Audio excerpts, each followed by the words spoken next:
Boreal Televisión presenta.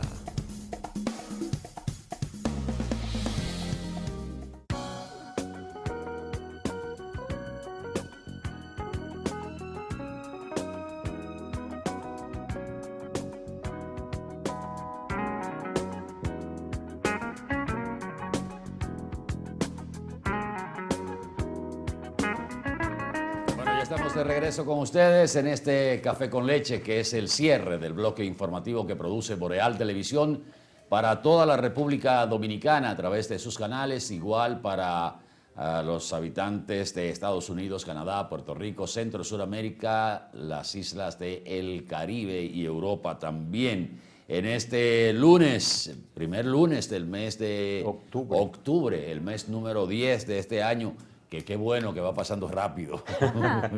Sí, qué bueno, porque este año como que no ha sido fácil, ¿no? Aunque hemos estado en una franca recuperación en términos de la República Dominicana, que a pesar de que hay una revisión hacia la baja en torno al crecimiento del Producto Interno Bruto, innegablemente que a pesar también del paso del huracán Fiona, vamos a salir como dice un amigo mío, ilesos del año 2022. A propósito, Atahualpa, discúlpame que por aquí tengo un tema con relación al 47% de la empleomanía que el Estado recibe, que puede, ¿verdad?, dar respuesta a gente con necesidad de emplearse. Y naturalmente que ahí hay un grupo de personas con mucha capacidad, no así que podría, ¿verdad?, ese cerebro hacer grandes aportes al sector privado. Pero el Centro Regional de Estrategia y Economía Sostenible habla de que el 47% recibe un ingreso del Estado Dominicano. Por ejemplo, hay 5 millones, yo creo que es una exageración, 5 millones dentro del programa Supérate que tiene el gobierno. Y otros reciben, ¿verdad?, una boronita por parte del Estado, pero al mismo tiempo tienen el registro de la Seguridad Social y de la Tesorería de la Seguridad Social, ¿verdad?, y otros requisitos en términos de prestaciones laborales.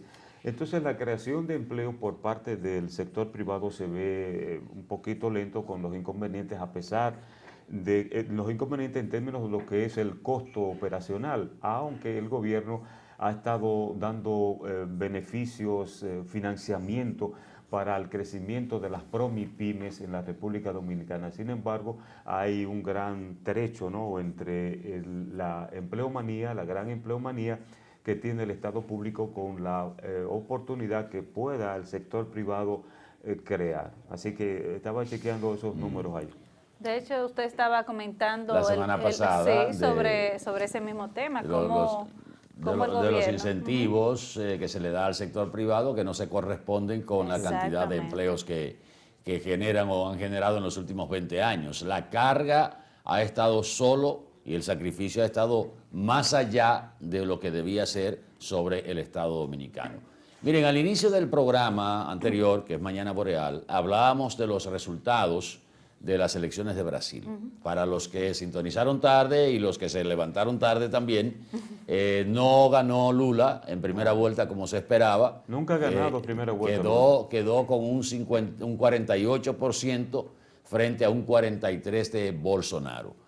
Y decíamos también que el peso de las investigaciones sobre corrupción en el ejercicio gubernamental del Partido de los Trabajadores, que es el partido de Lula, y sobre todo ese periodo de Lula que logró sacar de la miseria a millones de brasileños, pero también ese peso de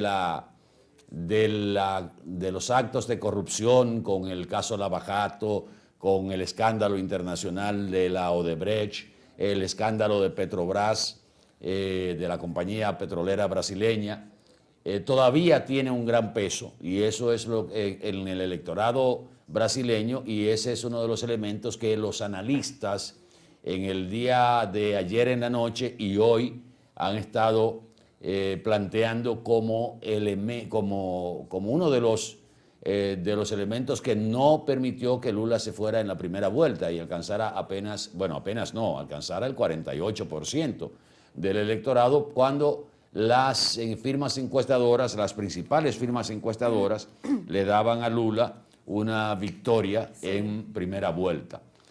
Pero fíjense si ese elemento de la corrupción tuvo un peso extraordinario. Ustedes recordarán del juez Sergio Moro, que fue quien encarceló a Lula y fue el que llevó el caso de Lavajato, que al momento del encarcelamiento de Lula, que duró más de 500 días preso, el ex juez Sergio Moro fue el primer ministro de Justicia del gobierno de Jair Bolsonaro. O sea, ahí se ligó inmediatamente a que las acciones que se llevaron en contra de Lula da Silva por el juez Sergio Moro tenían evidentemente un ribete político que benefició en su momento a Jair Bolsonaro para alcanzar la presidencia de Brasil. Y es tan así que esa relación se puso de manifiesto cuando Jair Bolsonaro nombró a Sergio Moro como ministro de Justicia de su gobierno, que terminó saliendo de esa posición y ahora en estas elecciones del día de ayer se presentó como lo que sería un diputado por el estado de Paraná. Y ganó. Y ganó. Y el mismo tema de la corrupción también afectó en el mismo estado de Paraná hasta a la presidencia a la presidente del Partido de los Trabajadores en el estado de Paraná, que compitió con uno de los fiscales también que trabajó el caso Lavajato, Deltan Dailogó, creo que se llama, y que ganó una diputación federal desde el estado de Paraná, y también el elemento de la famosa lucha contra la corrupción y los escándalos que se generaron a partir de la salida de Lula da Silva del poder y la defenestración que sufrió la presidente que sustituyó a Lula da Silva. Caramba, se me escapa el nombre ahora de la señora, que fue la que sustituyó a Lula da Silva en la presidencia de la República por el Partido de los Trabajadores, que terminó destituida por un juicio político, evidentemente en una acción política del Congreso dominado por la ultraderecha, Vilma Rousseff, que en ese momento era dominado por mayoría de ultraderecha, comenzando por Bolsonaro. Y justamente los analistas están planteando que a pesar de que el presidente Bolsonaro no alcanzó la reelección, ni Lula tampoco la elección, sí el partido ultraconservador de Bolsonaro ganó estas elecciones porque se entiende que consiguió el dominio del Congreso y que en este caso de Lula da Silva, a alzarse con la victoria el próximo 30 de este mes de octubre, pues tendría un Senado en contra, o sea, mayoritariamente de la oposición, y esto le haría un gobierno más difícil en dado caso de que el presidente Lula salga victorioso. La lucha es más fuerte ahora. Sí. Estamos hablando de que de ambos lados ya se sabe que realmente la ventaja no es tan alta. Quizás el mismo Partido de los Trabajadores, al ver que las encuestas, y que eso es un error que generalmente se comete, al ver que las encuestas daban a Lula ganador con un buen margen en primera vuelta, se baja la guardia. Sí. Sí. Y eso pasa en prácticamente todas las elecciones, mientras el que sabe que está abajo arrecia su lucha y anda buscando el voto hasta debajo de las piedras. El que está con una ventaja considerable para irse en una primera vuelta, generalmente ese triunfalismo hace que baje la guardia. Y recuerdo el caso aquí de Santiago, cuando se proyectaba que José Enrique Suet iba a ganar de calle la reelección o la repostulación en la alcaldía de Santiago. Bueno, pues los reformistas como José Enrique Suet estaba ganado, que en paz descanse mi querido amigo José Enrique Suet, como se veía que se proyectaban en las encuestas que José Enrique Suet iba de calle a ganar la elección municipal, se fueron para la playa, Sí. descuidaron el trabajo y resultó entonces que José Enrique Suet perdió la reelección por la alcaldía de Santiago frente a Gilberto Cerulle. Sí, que Pero se las fue. proyecciones todas daban a que José Enrique Suet ganaba su repostulación. Y por eso digo que muchas veces el triunfalismo hace perder la visión de arreciar, de ganar, de buscar los votos a los que generalmente son favorecidos en las encuestas. Pero mira, esos resultados, escúchame, Denny, esos resultados de Brasil que tú señalas, Atahualpa, dejan claro, ¿verdad?, muy evidente el que hay una gran división, esa sociedad está muy dividida entre los de derecha y los de izquierda. Entonces, ahora, a propósito de estos resultados, vamos a ver qué errores, partiendo del comportamiento, las declaraciones, tanto de Lula como de Bolsonaro, pueda incidir en el balotaje, ¿verdad?, de la segunda vuelta.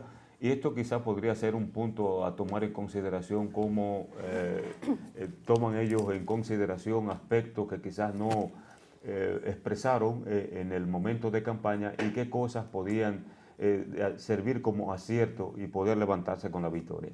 Tú sabes que Bolsonaro, con tendencias conservadoras y de derecha es. y de derecha, sí, él hizo mucho daño con el tema a la población. Él le decía al COVID que era una gripecita. También con el tema de las Amazonías, el tema de la preservación de los recursos naturales, él fue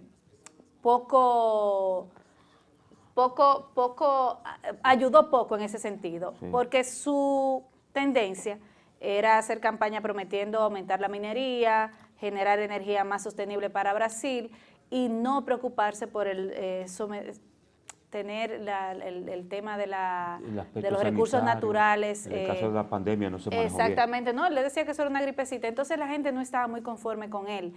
En cambio, con la tendencia de Lula, que es socialista, ustedes saben, como dijo Atahualpa, que salió de la presidencia en 2011 y que también fue acusado de corrupción, sí tiene una connotación en todo lo que es la población de Brasil, porque le gusta la forma de gobierno de Lula da Silva.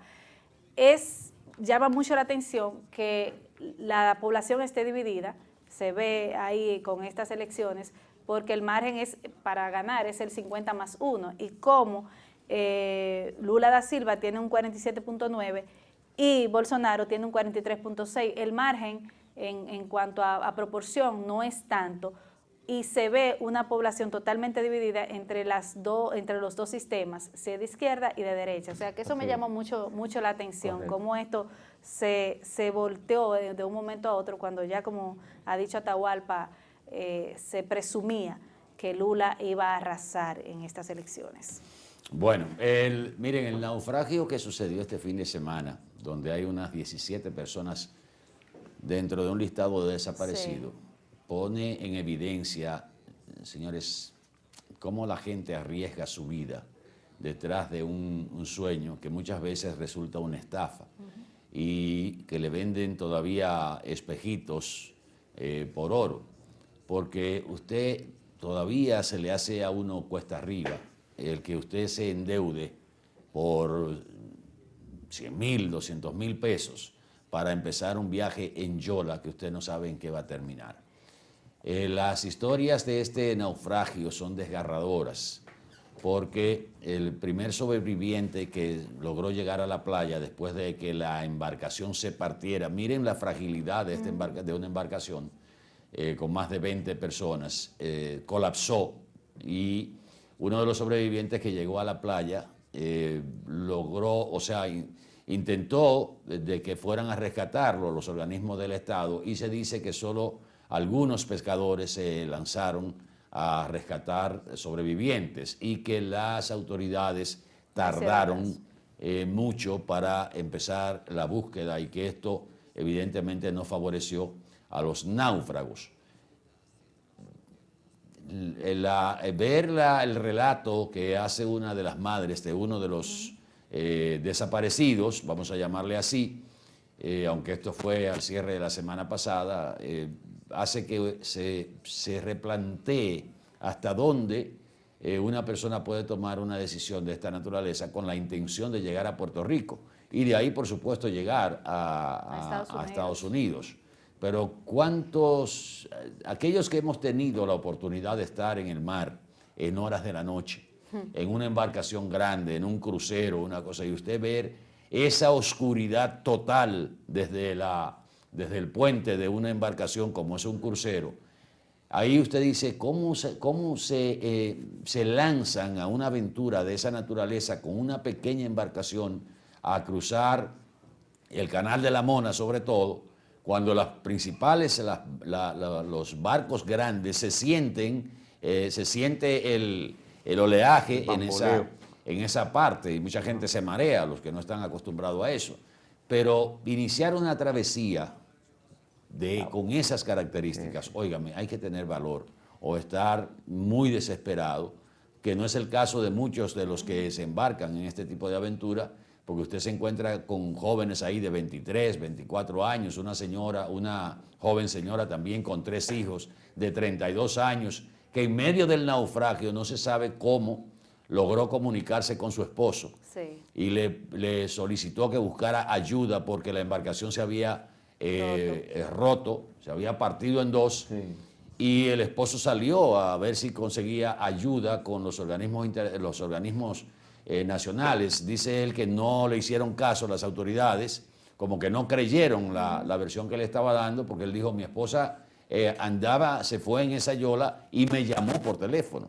Quizás ese elemento, las autoridades de esa parte no lo creyeron y solo algunos pescadores salieron al rescate de los sobrevivientes. Por lo pronto hay 17 personas dentro de la lista de desaparecidos. Hay varias cosas que hay que señalar. Por ejemplo, ahora mismo es una condición de riesgo, como está el clima en nuestro país y en las costas. Y la mar, como dice, la mar embravecida. Exactamente. Entonces, ese es el primer riesgo. El segundo riesgo es, cuando usted llegue a Puerto Rico, no están viendo las noticias, ¿cómo está Puerto Rico? Señores, Puerto Rico está en una situación ahora mismo que la economía no es buena, que los nacionales que viven allá están pasando trabajo porque no consiguen empleo. Después del paso del huracán Ian también ha traído muchísimas consecuencias. Entonces, ¿qué van a hacer? Salen de aquí. Nosotros es verdad que tenemos situaciones económicas, como decía Atahualpa hace un momento, hace rato que queremos que pase el año porque hemos trabajado mucho, o sea, me consta, hemos trabajado mucho, hemos buscado muchas formas para salir adelante, pero nos quedamos en el mismo sentido. La situación está muy difícil, pero aquí podemos lograr muchas cosas, más con la edad que se ve de jóvenes que estaban ahí, que tienen toda una vida por delante, que pueden... Yo he dicho aquí que uno es capaz de hacer siempre lo que quiere si se lo propone, con empeño, con dedicación, y hay oportunidades. Lo que hay es que buscar la manera de encontrarlas y de apegarse a ellas para tener un futuro mejor. Pero en República Dominicana lo podemos hacer, no de esa manera, porque miren ahora cómo están las familias desbaratadas con esta situación de los que se han naufragado y se han quedado en el mar, que no se han podido encontrar. Esto es una situación muy triste. Entonces invitamos a que por favor piensen mejor las cosas. Decía que el costo es $2,000, $3,000. Con eso se puede hacer un negocio. Con eso tú puedes invertirlo, no con mantequilla, sino buscar una forma de invertir. ¿Cómo tú vas a coger un préstamo para irte en yola cuando tú puedes crear? Ahora se está dando mucho el emprendimiento y yo pienso también que recientemente a los jóvenes que estaban ahí se están dando oportunidades a través del Ministerio de la Juventud para que lleven proyectos y ver de qué manera se puedan patrocinar. Entonces hay que buscar otras formas de ganarse la vida sin tener que arriesgarla. Así que ese es un llamado que yo le hago desde el Café con Leche de Boreal Televisión. Muy bien. Y que a propósito terminamos por el día de hoy, justo a tiempo, ¿verdad? Sí. Con los mejores deseos de que todo salga bien en el día de hoy con nuestro compañero Randy Ortiz. No es nada de emergencia. No, gracias a Dios. Pero gracias a Dios esperamos que Randy pueda estar con nosotros. No será mañana, pero en el transcurso de esta semana esperamos que el camarada siempre conciliador. Claro. Ay, sí, sí. La otra vida será conciliador. Compañero, recupérese, que usted es de los buenos y de los buenos quedamos pocos. Sí, Así sí. es. Así es que a ustedes, amigos, gracias por la atención. Les esperamos mañana tempranito en Mañana Boreal y luego en este Café con Leche, que es la producción de Boreal Televisión para todo el país y el resto del mundo. Que la semana sea productiva con la gracia y la bendición de Dios. Nos vemos mañana. Buen día. Buen día. Boreal Televisión presentó